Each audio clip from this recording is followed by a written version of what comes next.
wind and rain. Oh my. Well, it stormed quite a bit last night. Not for very long, but it dumped a lot of water and a lot of stuff on us. So I've got to check all the animals this morning, and I'm gonna move my little my chicken tractor that has the meat chickens in it. I had to look at it to know what it was. I'm getting old, guys. All right, so stay tuned.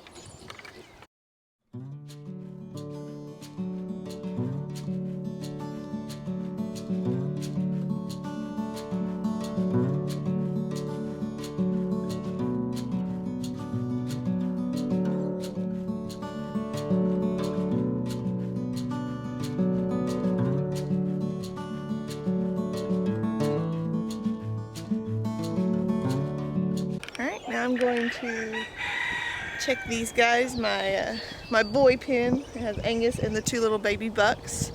My ham.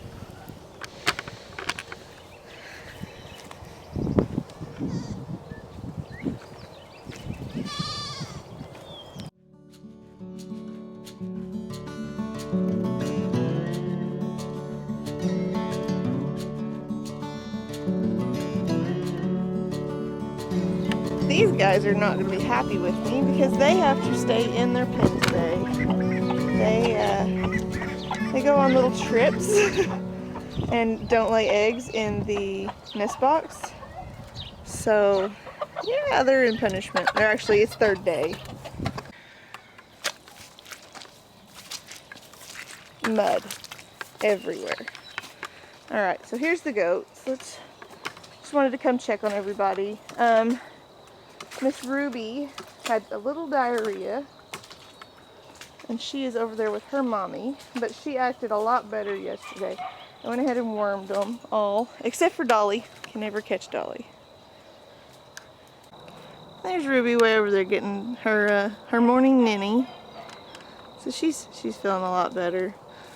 Just went ahead and wormed them all. Ruby and Dapper, the new buck, they were feeling a little rough. Show everybody. It's my two yearling girls. And then I got Dolly over there. Reba's past her. And then there is baby goat. And Winona is over there by Mama. Well guys, that is it for the morning check after a storm. I like to check my animals every morning anyway, but it was more important this morning because we did have kind of a big storm. So I'm gonna go in the house and start doing house chores and get Wyatt straightened out on homeschool, and then we'll be back with you in a little bit because I think I'm planting tomatoes today. Actually, I'm pretty positive I'm planting tomatoes today because I'm ready to plant tomatoes today. I'll see you soon, guys. Now it was, and it still is pretty windy today, but it was so windy the other day that I did not even bring my camera back out. So this is 2 days later, and I did do something yesterday. It looks terrible, but I think it's gonna work. Turn you around. I planted my tomatoes, and I don't know if you can see the strings or not, but there's twine that goes down to each one, so hopefully I could teach them to vine up it, which is the goal. But the wind is beating my seedlings to death, like really bad. And for some reason, these German pinks just aren't doing very good. Most of the other ones are doing great, but the German pinks look pretty rough. But I'm gonna water them really good again today. And then these are blueberries. And at the end of every row, because I had one extra variety, I have the yellow pear. And they are small. Over here. But they don't look terrible. So.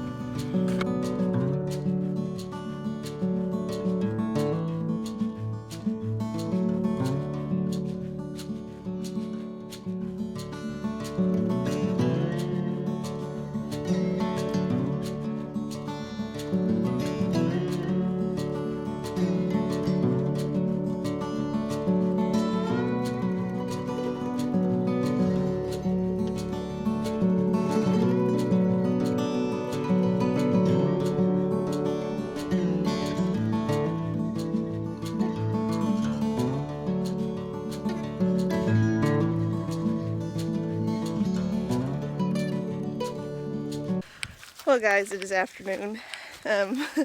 I try to take time out of every day, and it doesn't always happen every day, but to work with my pups, and they're all responding pretty well, but I don't record it. It's a personal time thing. That's like my job. This is my pastime.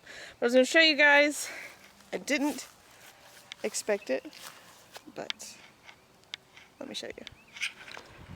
Now, if you come to my house, you'll see these beautiful blooms, and this is actually volunteer broccoli, and it never headed really, just these little bitty florets, and then it just immediately blooms, and it comes up when it's way too warm anyway. But look guys, you know what this is, and this, and this, and this, and this, it's dahlias. So my dahlias did come up. This is a weed. I need a weed in this. But they did come up, and you know, now I have volunteer broccoli in here. It's pretty funny. And I did have volunteer broccoli on the ground too. And then I planted these. These are from a old homestead. They're Easter lilies, just like these are. They're from an old, I got 2 spots of them now. They're from an old homestead that was on our property. This area was called Grits. And there was a livery stable, there was a cavalry barn, there was a lot of neat things. And our property here, our 40 acres, had quite a few home places on it. And it's really neat to, you know, walk through the woods and you find, like, Wyatt brought back a bucket that didn't have a bottom in it. Well, it was probably one of those people's buckets, because it's a well-made bucket. It just doesn't have a bottom on it anymore. But it's kind of neat. It's like we're renewing the homesteading tradition here on our land. Alright, so I'm in front of the house where this water tub is. And instead of doing regular strawberries, I found white Carolina pine berries. They're really neat, as in they are supposed to taste like pineapples. But they actually need a red strawberry to pollinate them. They can't pollinate themselves. But I was already planning on putting strawberries in this tub. Quite possibly asparagus also, but or one or the other. But we happened to find strawberries, well, pine berries first. And they're going to be pretty striking right here, being as white as they are. But I've got to take a good layer of that compost out. We have just a little too much in there. So I'm going to get to work and we'll plant some pine berries today.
first off, I was planting pine berries, which are pretty cool. But I walked back here on this adjoining property because I wanted to show you guys something that is really pretty cool, and it kind of brings everything back full circle. Like, we're a homestead and we're homesteading on old homestead land, but there is the Neff family cemetery here from the last burial in it was like 1918. So I'll turn it around and let you guys see. It needs mowed, and I'm sure he'll be out here to mow it eventually, but it's kind of neat to see it. It's Neff Family Cemetery since 1890. Now there's lots of children in it, which is sad, but it's pretty neat to see it. And like I said, it needs mowed, and it's going to get mowed. There's a man. He comes from, he's with Cherokee Nation, and he comes and volunteers his time, I think, to mow this cemetery, and I think he takes care of a couple others. But he comes back here with a push mower and push mows this little family cemetery. He put the fence up, and he actually, you know, it's taking care of your elders, and that's what a lot of people don't think about, and it kind of brings our world full circle, coming out here and seeing this today. This is actually the first time I've seen it, so Matt brought me back here, but it's really something interesting and really unique because, I mean, it's not very often that you get to see this part of history, and it kind of helps solidify the fact that our property was an old town, essentially. It was an old homestead, and lots of old homesteads, actually.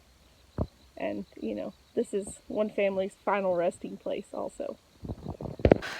Well, guys, it's evening, and I'll show you a little, and I've showed you that little clip from our adventure today where we actually went fishing, and I didn't really film a whole lot of the fishing. I didn't even take my camera, I took my phone.